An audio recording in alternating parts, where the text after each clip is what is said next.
Hello, আসসালামু আলাইকুম। আমি রূপসার। আমার তরফ থেকে সবাইকে হ্যাপি নিউ ইয়ারের শুভেচ্ছা। Happy new year. Happy new year. আজকে ডিসেম্বরের ৩১ তারিখ। এই খুশিতে আমি আজকে তেলাপিয়া মাছের গ্রিল করব। এই ট্রেতে মাছ রেখে আমি মশলাটা মাখাবো, তাই দেখাচ্ছি ট্রেটা। এখন আমি ২ পিস, আগে ১ পিস নিলাম, এখন আর ১ পিস মাছ নিবো, মানে আমি ২টা তেলাপিয়া মাছের গ্রিল করব। আমি আপনাদের আগে কাঁচা মাছটা দেখিয়ে দিই। এই যে এটা তেলাপিয়া মাছ। আমি আগেও মাছের গ্রিল খেয়েছি, কই মাছের গ্রিল খেয়েছি, রুই মাছের গ্রিল খেয়েছি। আজকে প্রথমবার তেলাপিয়া মাছের গ্রিল বানাবো, তাই আমি আজকে সবাইকে দেখাবো আমার ইউটিউব চ্যানেলে। সব এখন আমার এই মাছের গ্রিলের ভিডিওটা আমি সবার কাছে শেয়ার করতে চাই। এই যে মশলাটা, এখন আমি মাছের মধ্যে মশলাটা মাখিয়ে নেব এপিট ওপিট করে।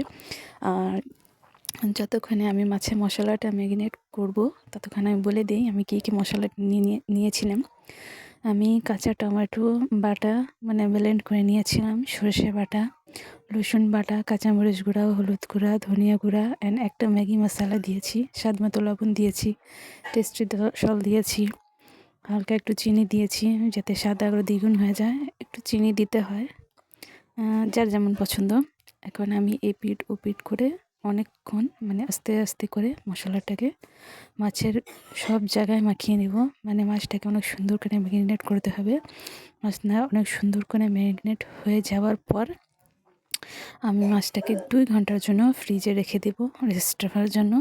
যত বেশি রাখা যায় রেস্টে, তত মাছের স্বাদ বেড়ে যায়। আমার মাছটা খুব সুন্দর করে ম্যারিনেট করা হয়ে গেছে। এখন আমি ফ্রিজে রেখে দেব ২ ঘন্টার জন্য।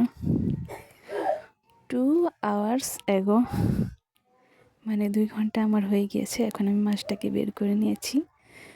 ২ ঘন্টা আমার মাছ রেস্টে ছিল। এখন কালারটা একটু চেঞ্জ হয়ে গিয়েছে, খুবই সুন্দর লাগছে দেখতে। আমি আর একটু দূর থেকে দেখাই।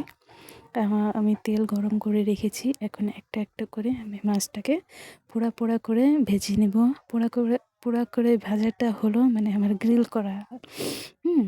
তো আমি খুব সুন্দর একটা গ্রান হচ্ছে। পোড়া করে মাছটা ভেজে হয়ে গিয়েছে। করে আমি সুন্দর করে পোড়া করে মাছটাকে ভেজে নিয়েছি। তার মানে আমার মাছের গ্রিলটা হয়ে গিয়েছে, অনেক সুন্দর একটা গ্রান আসছে।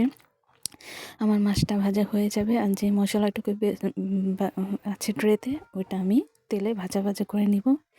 এই যে আমার মাছের গ্রিল হয়ে গেছে, আর আমি 2টো শুকনো মরিচ ফ্রাই করেছি। স্বাদ আরও দ্বিগুণ হয়ে গেল। কারা কারা হ্যাপি নিউ ইয়ারে বা এমনি মাছের গ্রিল করে খেয়েছেন অবশ্যই কমেন্টস করে জানাবেন। আর কেমন হলো, সবাইকে আমার ভিডিও দেখার জন্য ধন্যবাদ।